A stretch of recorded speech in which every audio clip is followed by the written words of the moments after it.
Frank Perdue owns one of the country's largest privately held companies.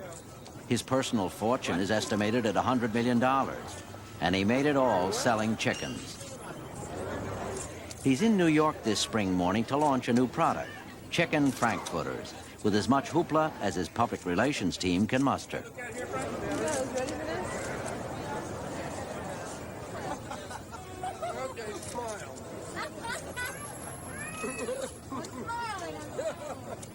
Perdue is so popular, it's sometimes hard to tell what's being sold here, a Perdue Frank or Frank Perdue. Okay, that's it. Frank, can you just sort of look at us and take a bite out of that? You have to look at us, Frank, while you're doing that. You seem to be a touch slower than usual. A lot slower than usual. Can't make any money this way, boy. You got to get the fish when they're up, don't you? Mustard? He's going to like it, I guarantee you. Or he's going to get his money back. Why do you want a hot dog? Lunchtime and I'm hungry. How about the price? Is that an attraction to you? I thought this was the line for the Perdue masks. In the next few months, Perdue must convince East Coast consumers not only to try his Franks, but also to buy 200,000 pounds a week. He'll try to do it the same way he sold his chickens, by convincing people his products are special, largely because he's special. In Salisbury, Maryland, the home of Perdue Farms, Frank Perdue has been working 70 hours a week for 40 years. Well, when I started with my dad, pretty tough job, but I guess when you grow up in that environment, you don't pay that much attention to the fact that you got to clean out chicken houses, dig cesspools, clean out cesspools, do all the things that are necessary to be done on a farm. Surely no room for any MBAs at that point in time.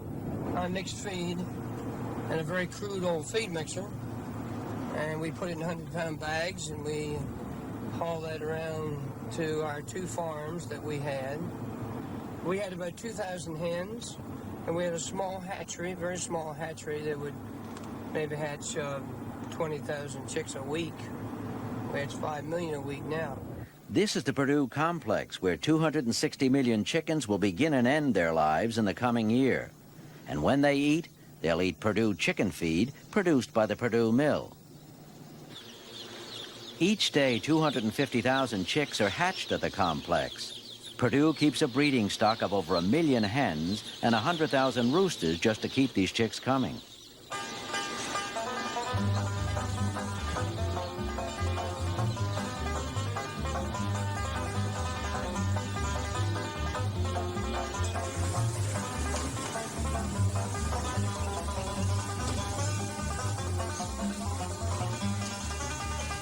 First, the chicks must be separated according to sex, so the breeding stock can be maintained.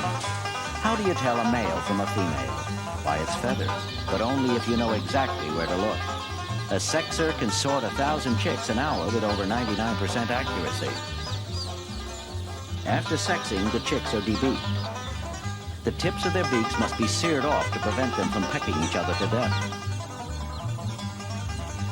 The indignities don't stop there, however. After the chicks have been debeaked and inoculated, they'll be unceremoniously shipped off to complete strangers, contract farmers who will raise them for a fee under strict supervision.